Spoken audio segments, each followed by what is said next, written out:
Implementasyon ng ASEAN Declaration kontra Human Trafficking suportado ng Pilipinas. Umabante sa balita si Abante reporter Ryan Reloban.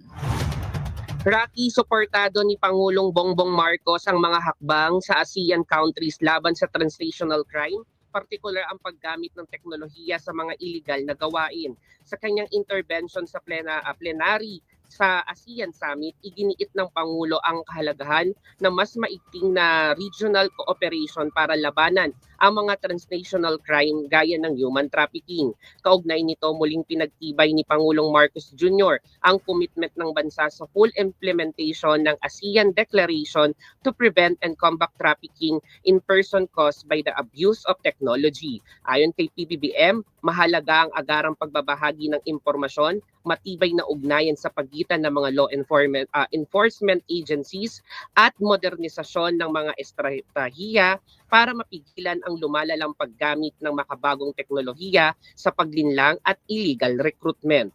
Ako, si Ryan Reloban ng Abante Radyo. Ito ang balitang mabilis, mabangis at walang mintis.